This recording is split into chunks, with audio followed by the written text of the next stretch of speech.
Austria esiani sesi me no Kaseɛ baako edoyatnem Panama ye frisi ye bebu afa wo so no so wo so bobi sa o ma South Africa baako ye gusu kosu de besie bia no ye di mu nkyeremu ebebra mu mini ene abusia pani owusu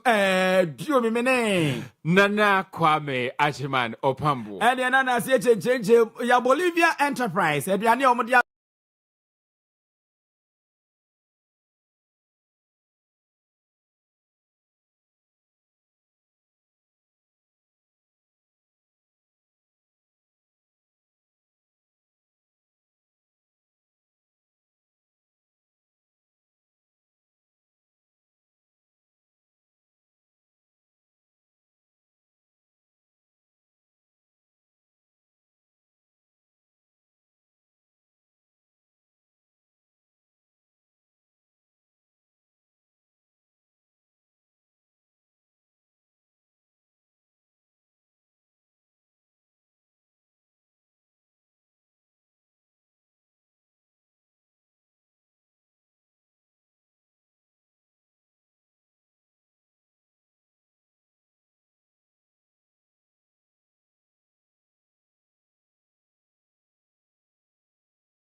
maintain our heritage even when we're in the diaspora. I don't think you need lessons from me. What I saw here today, you should be teaching me how to maintain our heritage back at home. I mean, what I saw here today, it was a wonderful spectacle, and I just want to commend you. In many cases, when modernization takes place, we demonize our culture and our values, and we want to behave more like the foreign influence that we are being exposed to. But I believe that we are defined by our culture. We are who we are because of our cultural identity. And so wherever you go, be proud to be an African. Be proud to be a Ghanaian. You know, one of the things everybody says about Kofi Annan, he was one of the longest Ghanaians who stayed in the diaspora. It didn't change his accent. Today, somebody comes to America for 4 weeks. Can you take me to Kokomlemle?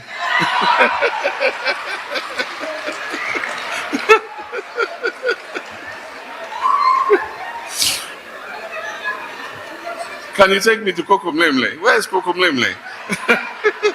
We have Kokomlemle and Adabraka, not Adabraka.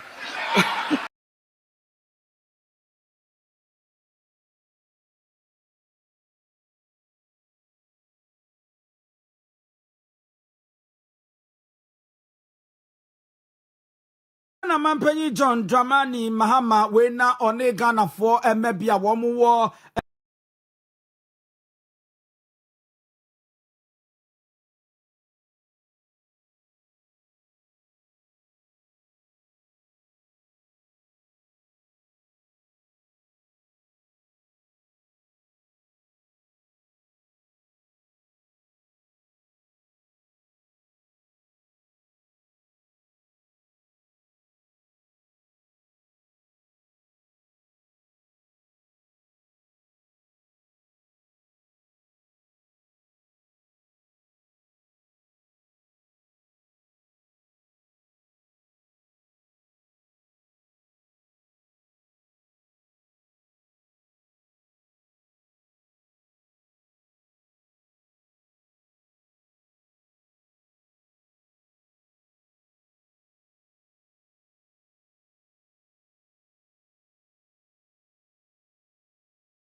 Mampanyi HS debi and this side the berada Oma bokwan pa atwo se de beya babia Ghana ni bia wo no wono nso betumi anya kwan na wode ne ho akohyem ne nsam ni bi enie. The intent behind that is in good faith, because there have been a lot of complaints that people get recruited on the basis of who they know. And so this was an attempt to use digitalization to be able to sort through the first wave of the applications. And so when you go online and you apply and you fill all the fields with your qualification and everything, the computer doesn't know who you are. And so once you apply, the computer has the algorithms that says that this is what we're looking for. And so age and other dimensions are all fed in. And so you can be disqualified on age because you must put your Ghana card number, and your Ghana card has your age. And so if you're above the age they're looking for, it disqualifies you. If you didn't meet certain criteria, it disqualifies you. So the intent was actually in good faith, but the response was overwhelming. 280,000 young people applied. And the problem was that they were looking for only 5,000. And unfortunately, everybody who applied paid a certain amount of money, above 200 cedis. And so young students who have finished school looking for a job, they have to go and borrow 200 cedis or take it from their parents to pay to get a chance to be recruited, and a computer just says disqualified. Meanwhile, his 200 cedis is gone. And so we held an emergency meeting, and we decided that we should expand the recruitment. And so instead of the 5,000, we would take 10,000 a year for 4 years, and so 40,000. And what we said is all those who applied, you don't need to reapply. We're going to use the same database to employ, from that database so that you don't have to pay again to go there.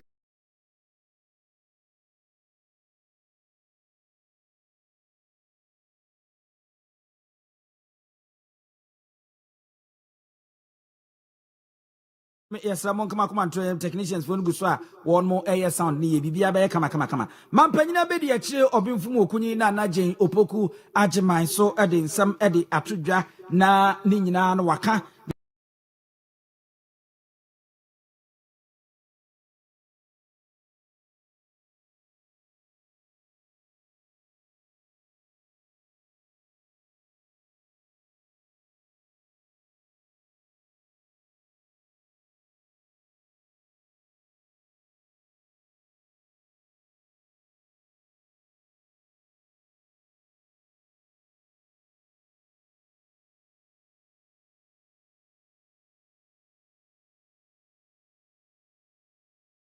Wamasakra niema mu na niema ekọ kanye niema wodo ayeye no mamu adwene ni niema wodo no mo pa ho ntoma ene ade a obimfum okunyi na opoku agima echirem a wenu so betimi aboa na ya mamra ne sɛ de yesi ye yadwene ene niema wodo no nso no ya da nadi ama adasama enso ahwe ebiemu wode mo ene sempayo edema ankrankra fe no mo de mo nwuramwura mu no mo ankasa edi won mu dwumadie na fe no won mammo mo kwanye ama ni ntini adwetwura won mo di kan ewo mu no won mo gye adwenkyere ede afiri won mo wose ni nyina ka ho de betimi aboa amoma ne sikasem no nso etimi agina ne naso.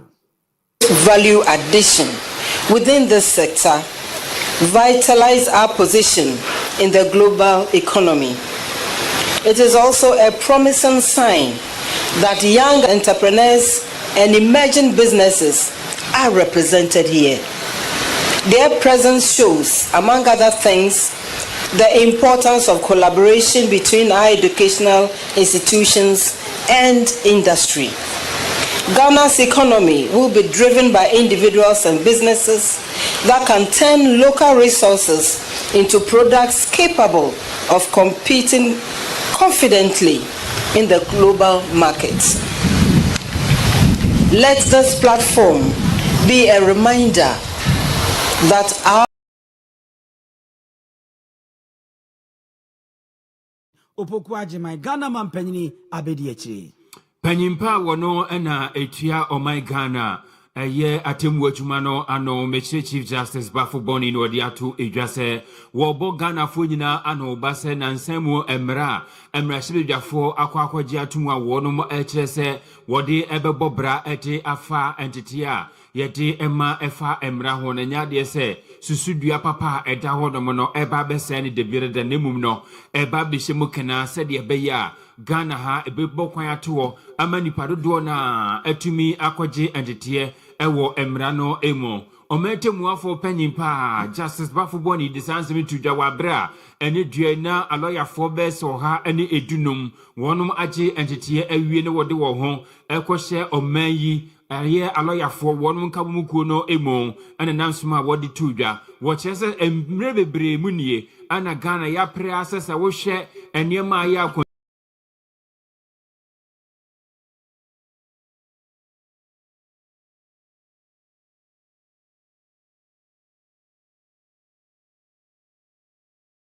Rashid Jeffie won ma kusi nwa na won ma ji atomu na ne papa mu a eba beboa se de be ya won ma pese ekwoje ntete wo mra mu no bibia enye akwansidie mfama wonom wo kire mo ma esi apon ahodo susudua papa ye de tete aloyafo no ano na mbehwe na wonom adi aye adwuma Justice Bafo Boni nsemu a odi tudwa bi enie.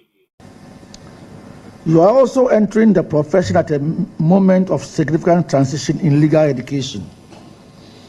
For some time now, Ghana has struggled with the difficult balance, how to expand access to legal education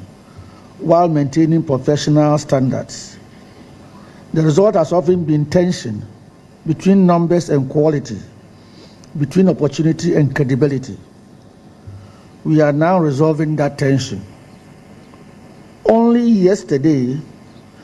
the Legal Education Reform Bill 2026 was passed by Parliament and will, in due course, become law after it received the blessings of the President. It introduces a new framework that seeks to expand access without compromising standards. Under the new system, accredited universities will be permitted to provide both academic and professional legal training. A national bar examination will serve as the uniform standard of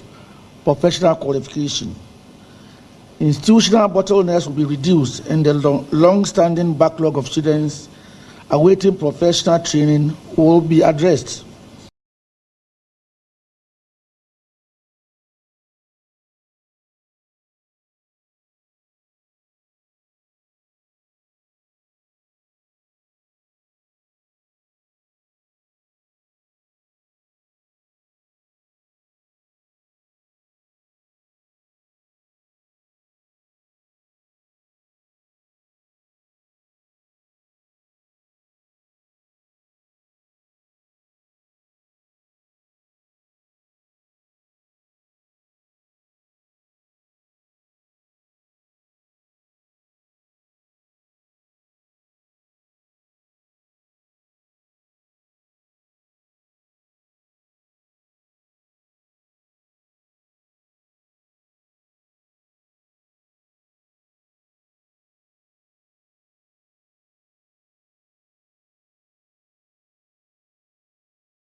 Kwanya bekono ebedoso na eba ne sa ne papa mu no yebetimi anya ne sa na eno ene nsem a kwaku ansa asare owura ye nkane na emresku ewo Ghana ha oye panyi dan no obisa na o kire mu no sei ena o cheche ni nsem no mfai obi a lawyer at least ubewu wa human right to obewu right and duties and responsibility and I mean ye can say lawyer for adults anya no kure kura lawyer for endos namum yan hweye na say a new system aye be enu mo na be ma lawyer for adults on abro so enu amiti lawyer penyin kentin kapa sami okujete a wo mu kwa practice court no dia nkebeba na nye court no wonye asem court no de abanya sika wombe na mum law ben na womkwa akoka e wo courtroom ho ya law na womkwa akoka no eno na esi ye nkyere ebinum so say new system iba quality ebe lower standard ninjintum yanti chafo ya kyra de yeguso kyre ya na ye ba be kyre biom fufuro bi emfi baby emeka yen hu dada na jakwa say wakoto wine na o hwa we Chivas Regal but o be hwe no na obi na wakoye bibi ofre no wine o de ahye Chivas Regal bottle mu na won wakoto Chivas Regal da na be ba no enti ye kase lawyer for adults wo man we no a minji ntum ubehu lawyer for bi won kran ubehu lawyer for bi wo Kumase. What about the other regions? Lawyers ni ho uko Attorney General Department lawyers ni ho uko lands commission yara uko court now ni lands wa sema lawyer ni ho na wa back court in the one cases no enti enye no kre say lawyers adults do na mo no kre say ye mbue ye ni amfa ye na see formal standards no the back form enti say obi bi o tie me no mpa ebo ani say muma ye nyina pay Enkane penyi kwanchefa Ghana School of Law na otuano owura koku ansa asare ena yete ne nka me ne wo ka sei sime aduonu enum Ghana da fom eka pode mienu eka mienu nye pole eka mienu abusu yeto akase bono eso aban no abo amane nhia wode eto akwam sebe ya Ghana ha ebetimi enya ntosini bi na yedi adi adwuma ne nkokra emfiri amonone babi de se Burkina Faso emfa emma na no ane wo kire se enhye ni bi eyese ensutan ye betimi ayeye bi na afemu ni nyina yede apetepete ntosini so na ne yado afuo ne yancham ye pentosi na yetumi enya bi wose aba ne se ya eho enkwatwe de berada na director presidential initiatives ewo agriculture ane agribusiness me eye Dr. Peter Boama Otukuno wono ane de sansemi eto nsentwerefo ani ma wo kire se enhye bia won wore to akwam se wi se irrigation ye ka ho asem ne to nchen a won mo sanso ede enei abefo kwan a aba ye faso ede duantosini bi eba sanso na ntosini de papa na ba no anu bi ena won mu ba abedua na wasi ye kasen manimu ya no asase yantambe se hectares now apem ena won matwa ede ato asisi ye kasa de won mu di ebedua entosini bi na atimi aso anu amantosi no ehu anko atwe wasi ewumise omane wa asase yantam da hodadade nanso kane no na ye de ye enobaya hodo bi efra nanso enei wonum pese wode ye ntosi yankasa sebe ya yenkokra bi emfa emma sankomodi ehu akonye sansenkyere ana Burkina Faso manya wonum magana ntosi besa munchemu aduoso no mo kyese de ntosi no wonfa bi enkwamno ne bio ebasa na omane ye hu eya akokyere ye na no ana Dr. Peter Boama Otukono echese baby de se Afram Plains asase yantam besa apem ani ahanum eye hectares no maja ede atoa enche krobehwe na watumi ani nyina so adwuma na aboa ama oman nso yetimi enya entos ni bi owura Peter Boama Otukono ne nsam ni bi enie a few partners who are already doing some commercial farming in tomato and we had started engaging them farm mates, Maflex and GB Foods and so on. We have started engaging them. Last month we met with GIDA and incidentally I'm on the GIDA board. And we raised it extensively to look at immediate terms, the irrigation schemes that are available that we can cultivate only tomato, so that we can now focus on producing enough, particularly in this dry season, before we even get into the main season. And so we had quickly ramped up our Dowenya site, our Weja Tuba site, our Ashaiman site, and the 80 amount from irrigation site, and so on. And all together, we were getting about 3,000 hectares of cultivated land. And we're engaging the farmers. In fact, later this week, I'll be visiting some of the sites to engage the farmers to see how we can immediately speed up the process of cultivation. This is where partnerships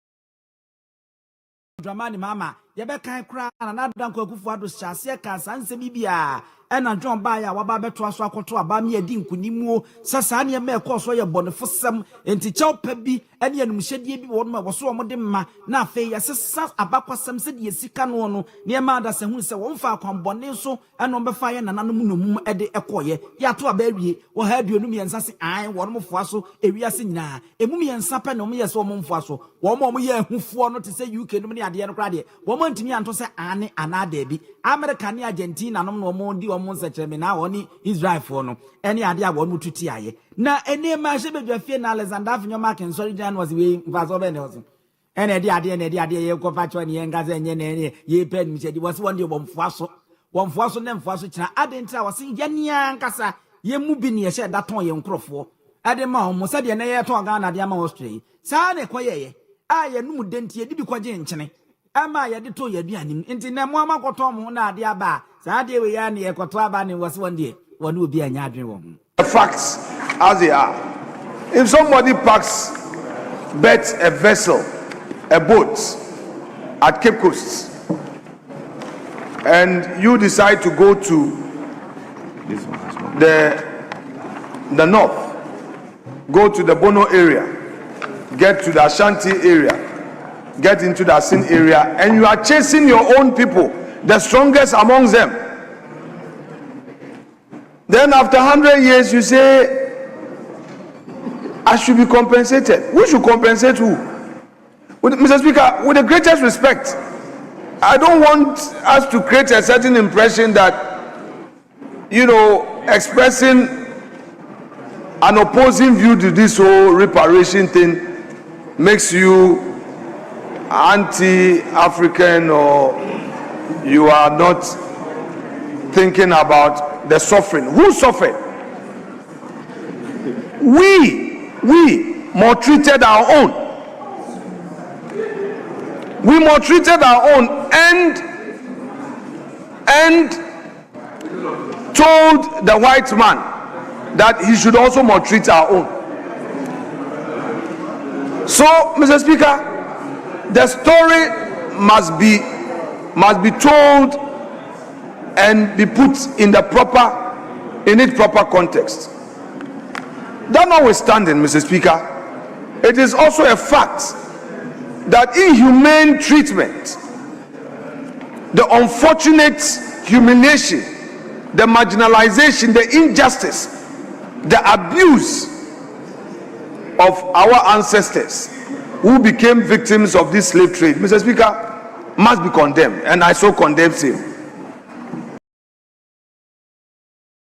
For Alexander Afinyo Markins, na enu ana edom dodo no so kandi for ononyamfo Mahama Ayarega no se oh Afinyo ebe na aze ebe asama baze na eri ma wozi hene ankasa ye nkrofo wozi won ko mu nkwaso ma wozi won ko mu yi oye ni so wozi won de wofo aso pa eye ade e wose ye sorry na ye tia ne kasa se ne ekoso ewo hono no ononyamfo Mahama Ayarega wono so nsem ni they can trace the origin of their wealth to slavery. Yep. Many of the capitalist states today that have become rich started from plantations that were worked on by slaves, and that it is the labor of slaves that helped them to build capital, which later on added to technology and other considerations also led to the wealth that those nations are enjoying now. As a result,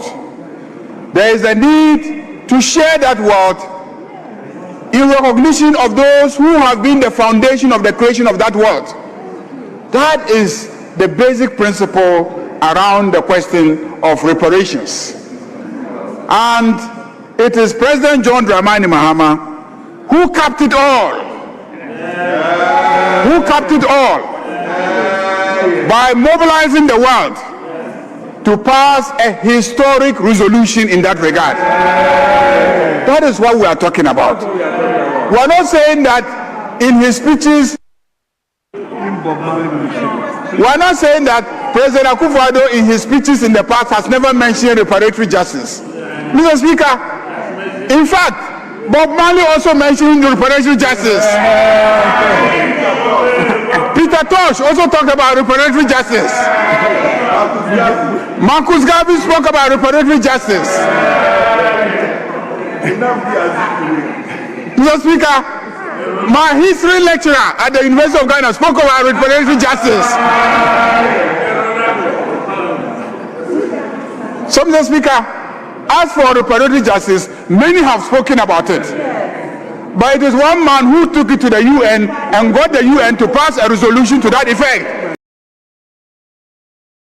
Dr. Candy Ford war can say, I Peter Touch them ni park, good them, one crowd, what China Bacasem. I was your pom crown, no cross Casafasa, a dear course with whom Nanado can be near the Nanso, you to me, Bob Watermano, Cassa, ye may drum tea no, only John Dramani Mahama, ain't he a idea was say sorry near Cassatin and Maya woman, your motam nano, a quia woman fast over fire this year, Rom Conquasum Coya Jumantin, a boa woman and a woman is ano. Mpraeso mpesiaso Rasibedwani aye Davis Opoku ansa na wodi atudwa wo kirikiri mu se obesre aban no ema nnenya na semhia se de beya akwan ahodo a ekokwa no betumi ahwe na wasiesie Ghana yetesie kakwawudi a na Easter na ho ana mansa nyina de wani ekire na akobo wani akonma akwaji wonu mani ewo honom sabre kasa manfo bebuku hotel ni ade wo modika akobuki dada ti nyame ya aduma kwawu omanfo beko akodi papa nanso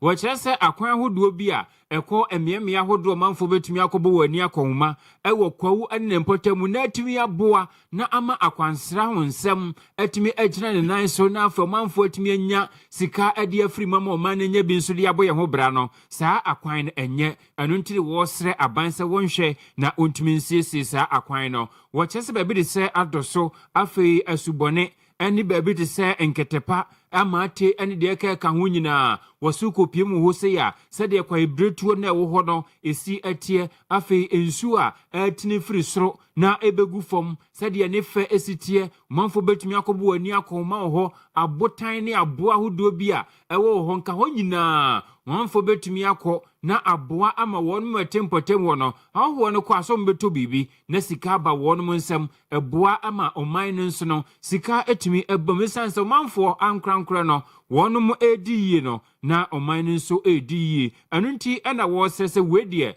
empanyimfo enyemoa sede be ya statement on do obobo so no won betumi ahwe na wasiesie Owia Davis ansa opoku nsem a odi tudwa bi eni Eko Easter festivities Ringin ni Ghana hengina ope baby a Easter no agi mu Ghana fo nyina agi atumu a dodo na ekoko ji oyeni dodo na ekoko relax dodo na ko hia mo busuafo a ero ni kwa na ehun behia se Easter yi be e wo se me den sem etumpanifo anim na me ma parliament ehunu hia se yegina ebeji Easter na tumu na ne titiri ni ma eboa e ma Easter ni konenim ne titiri ni akwan and Obakwa Sabio Easter drew a traffic breach. But one of the major contributors of traffic in Aquana Enyan. Tenamid to a banim, send it through a bombing to Coco Quino, Obo Rose, Chimrasi, Kusakwasi Quino, Omonshano Munyamae. And then couldn't be to say upon a connected between and price to Kouta foot to a front place. These are rules are we am Rasibedwani ojina ma deshia e won preso abato empesia so Owia Davis ansa opoku Absanye guso a yede kase ebremo etwa ne ho ewo precise 105.9 FM and afi Owia TV ewo Kumasi Stadium amekompe ewo enawuti a wo hwe edifree ye to so na yede amamo efutuo chenchenche akọ ede amagana fo a wono ye akontufo na wono pese ye instabre ya aka bese na wotwe ni ade yie ni ekodi wonbetu kwan akọ wonmu ntwodo no wonmu ntwada so na wono akọ saa fofide yie womo ne womade hye no se ebeya wono nhyase no womo wono so se de ebeya won bedru ntamuo na niema akọye di ama womo opanyina wo kasa yie eye Ghana Private Road Transport Union ye Owura Imoro wono en wode nsam adi tudwa na ne nsam a wo ka nyina ne se eduru ebre ti se ya na ahyɛn akyera kaso na ho nso akɔ atwe a tememufo ne akontufo nya bie na wo mfa entu kwan enkɔ de ompese won mokɔ enu nti wotufo sese ne ebeye na enkɔfo ha bia ema no ene ebeka ne fua bɛse nan enum miensa so a no ahyɛ ase Ghana for pese watenasia no otwenye ade ebechia ma Easter da na sie no ɛhɔ ɛna aba no ɔmo kyere ka so se nkyira ka atese ɛwɔ lolly stations awodo no se wɔn mo pahyen ɛde akɔ wɔse ɛhyen awodo no aban na bɔ wɔn ma no hobade se ebi ba a wɔn de bɛba bepi so ɛde ama wɔn a ebetimi ama enipa ho ahan wɔn mo na ahyen ni bi aba kakra de nanso aban ni nyamfa ma yeye yentimi mfia ni ɛnto so saa ɛnu ntiri wɔbɛsrɛ se obi a mo no ho so na waye wadwen se obefiri krofufuro mu no akɔ krofufuro so akɔdi ɛyɛ Easter no de obesim ntem na niema etimi akɔnkan ɛde amawo na ankɔ basa ɛwɔ hɔ no mu kasamafo ɛde ma Ghana Private Road Transport Union wɔn wɔde saa ensemi ɛtudwa yeguso a bɔ no guso a ɛkɔ ebibima yɛ omusi aka South Africa ɛne Panama ɛwɔ ye group no World Cup no sese ɛyɛ 1-1 ɛna Egypt ɛne Saudi Arabia wɔn akyerɛ sɛ wɔn mo yɛ mpanyinfo wɔn ahyɛ Saudi Arabia ka miɛnsa ɛwɔ hɔ no Ghana da so ɛwɔ ntwetwede yɛahwɛ ya yɛnwie na akɔyɛ num a sese no ɛka no pɔde miɛnsa ɛna ɛyɛ Australia hyɛ sima dioso ɛbaako ɛna wɔn mo boye oto ado ɛda so yɛ coach abusia yɛto akasɛ bodo ɛso Sewa ewo asante mantamu a ye bosonchimensini mu na yedi yani akyire na NPP amanyuko no abreso enchere ye na wonu befri abamu ene sewa ayarsabia no wonu ade apasoko twa ahomam sesede ayarsabia no wonu awie ntino ye betumi akọ ne yakọhwe ho yade ewom nanso wonu fri abamu besisa abre no ayarsabia no akansensemu asese wodi wani kyerem wo ho a wo kyerɛ sɛ awɔwɔ ne akyere bene pampansradanom ne ade na agye hɔ no mabɔ so esan sɛ ɛhɔ afu ama yaresabia enkoso ɛwɔ hɔ nom ensentwerɛfo kɔbɔ wani akɔma ne ma ahodo bi a wɔn hu yɛ ɛyɛ sɛmfidi ahodo bi wɔ hɔ nom a ɛwɔ hɔ a yɛde hwɛ ade deɛ nanso ade baako a ama ayaresabia no akansensemu bibidi sɛ ensuo afa nyina hoɔden ne deɛ ɛka ho a ɛno betumi aboa ma hɔ dwumadie na tumi adi mu no ebi eni hɔ ɛno ntina nam so a efiri bra wɔn mu kotwa ahomam no ayaresabia no aka enwura mu ebesinɛ na ɛno ɛna assembly member wɔwɔ sewua abatoɔ empatamu owura Prince Kwame Aduchum ane nsɛnkyerɛfo ɛbɔ nkɔmɔ ɛde afa no wɔ kyerɛ sɛ wɔn bɛpa ho ntoma ne nyinaa no na wɔn ahwehwe wɔn mu aso kakra esan sɛ wɔn ba asɛm bɛpa ho ntoma yi wɔn a mo assembly member bi amaneɛ nanano ahemfo wɔn a mo mamaneɛ wɔn anka hwee ankyerɛ panyin bia ɛnansa mo ba yɛ wɔn betwa ahoma mu a wɔn gya hɔ kɔ yɛ nneɛma aka nsɛmmu wɔ hɔ assembly member nsɛm bi a ɔde to nsɛnkyerɛfo animu enie Sewia ne mpatam ha de area wo sempa ne hospital because hospital ɛhɔ na yɛdidi ɛhɔ na yɛdɔ bibia but ba sɛ aban bɛgye hɔ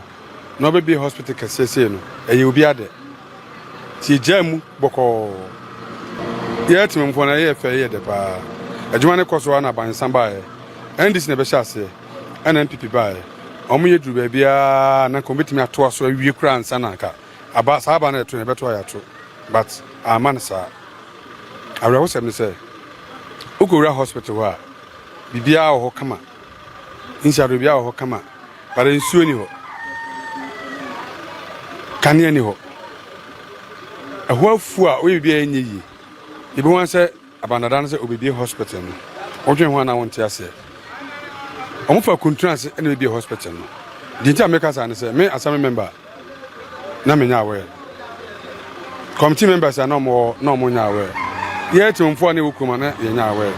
ohena wokuma na nya aware even ehimfo no mokuma nyina obi no ano oya aware because obi ani ho ko obi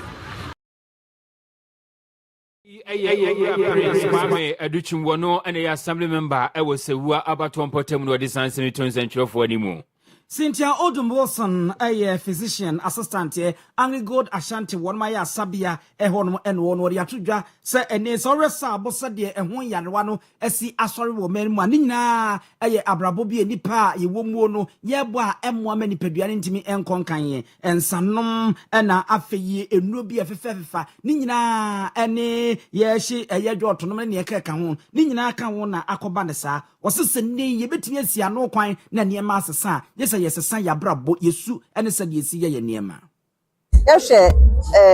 hypertension na diabetes besema wetu litiri egu Ghana na oya tete kakra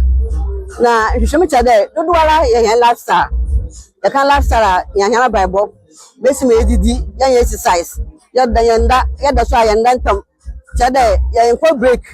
obi ko liver lam live no ko no kan edwuma ze nti na me na ya lifestyle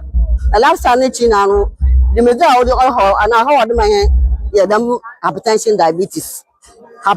so kan wa and o kan wala no waja o ya wono complications hypertension am the kind kidney disease na de or ya hypertension diabetes no the complications are ya ba no sunsuado say ya ba no kan wa na fi say ambo wo ban ahwe wo diri a sunsuado na fi no complications na yetene kan yera setopoku wono so registrar wa Safiase traditional council wode atodwa se enipadua na akoye se fidie sabra no bra no wanhwe no anya nsachaye wo ma etimi gyae e wa abrebie ntie momode ne mo ye ho so ya no ye health no bia no ye health no te se fidie a ye kura so ka fidie na wa ye maintenance wa fa nko regular na ku na mo sa na wa break down ye pomudi e ade bia o se e wu ya ye pa at least if once in a year work or check it say ya rebi wo mu through that medical checkups no ubehu but ya twa na e be twansa this ya no ebubu ya to ansa na be kwa e be emboa enti say nipa bia wo no at least bet man work into any health facility na work or check wa pomudin so na be ya say ya rebi wo mu na mpie na e bo kokwa na enimeni ya mpanifa hwa so no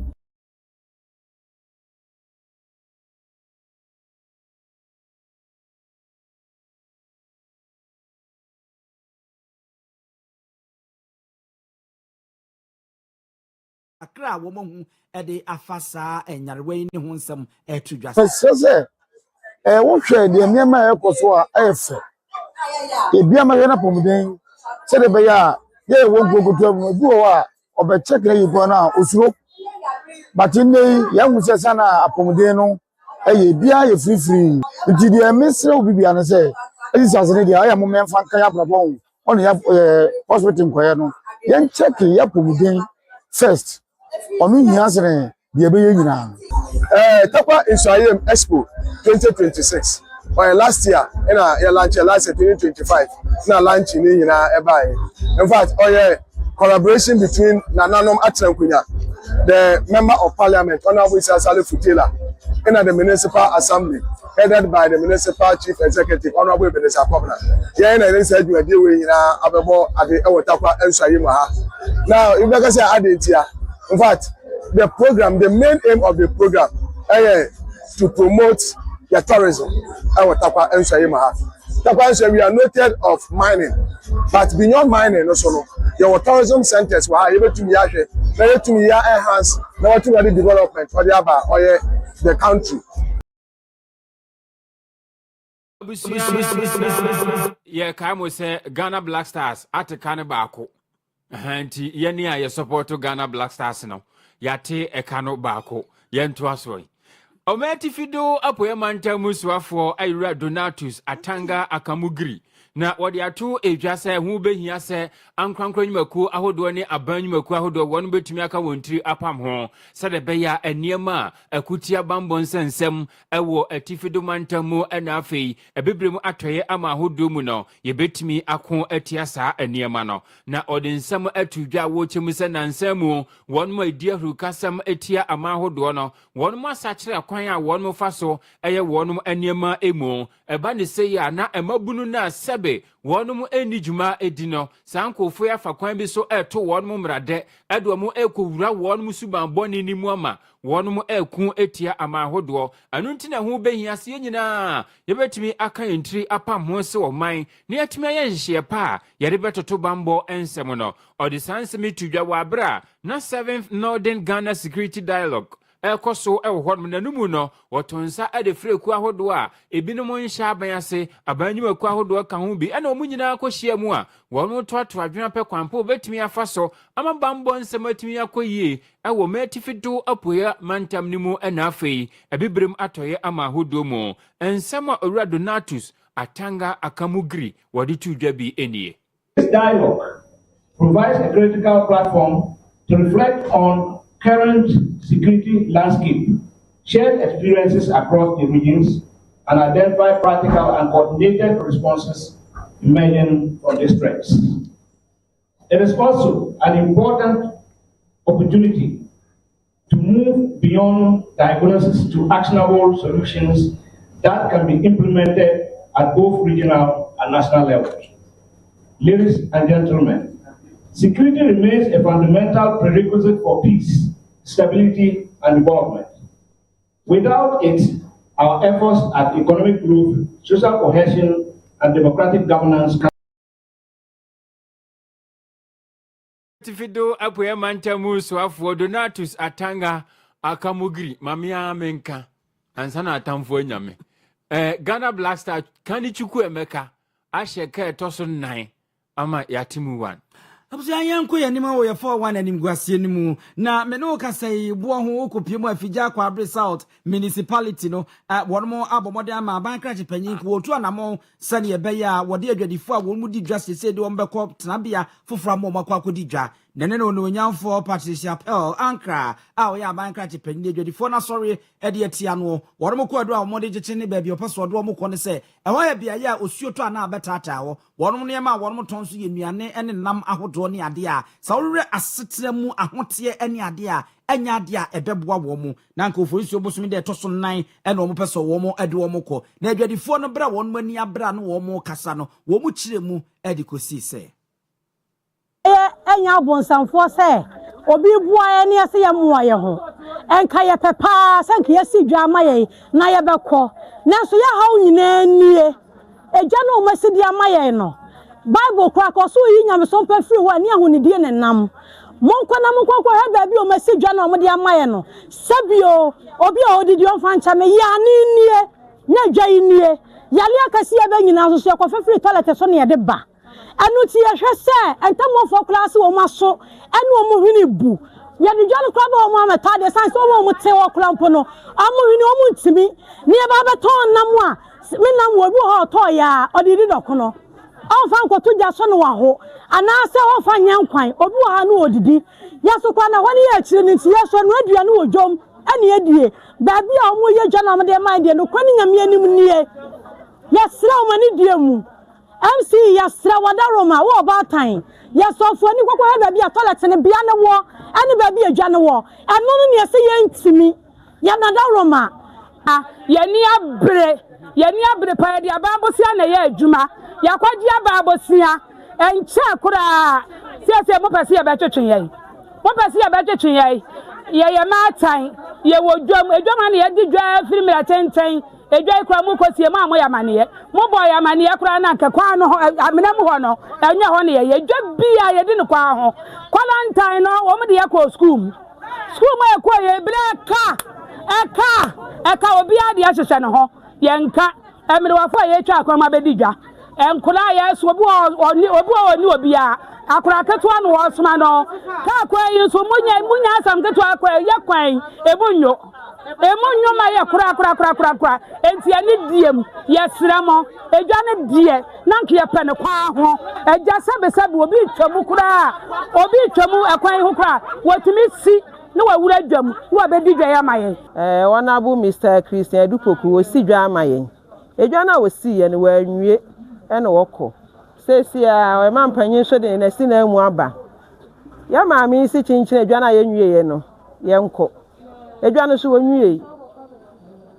enti ye ntimi nkoma ne nye yi edwa no ene toilet ben uwura ho anye yize enti ye sere no ye kwan ne so nye nti omunwe bibi mfa ho maye ya pa ne chewa asa wo moaye na nko onye ye kwan no siesie edwa ne maye enti nko obewie ne na agya ye di na chene ye kọ wo se wo mpene sese nsuo to a yentimi mfa no wo se wo de ne ka afa so ne ka na odam ne nya bi ne ye ne yabobo ya ye de ba no nti na dawroma maybe a one money a bray, a one more Casadity and Shaya, a bank cratch a penny a ye, and I say one monkey. Jabolivia Enterprise say what the future life smart food about ejaso. Na de atiane se edamusron kokran mu se nipaduane aduane awudia kom na hu hia yi papa eno na boa ma ho nkwamo ani tumi nya hoden na wo yare kra yaresa atumi aba ama wontem enu ntina future life smart food ya Bolivia Enterprise ade abadwaso mane nye wasem hia esanse fiber protein vitamins and minerals ahye ma se twumunti no eboa ama immune system no etimi enya ahoden yie papa ne yenso anya den enu ane se wodi gu ade mu a na wahwie wunsu ade agu na wanum ohun kama na wadi wade kama eye future life smart food ya Bolivia Enterprise ya bedwaso yishomwachi kwan e wo sofulai alignment odi wani akire mu e wo patase kwan so ya 0242 878090 and 0246010150 Yanko Jobbing Rabank na ye no mu onkodi adwamedika aka ostra wo ma woni ba bi fresi ka papa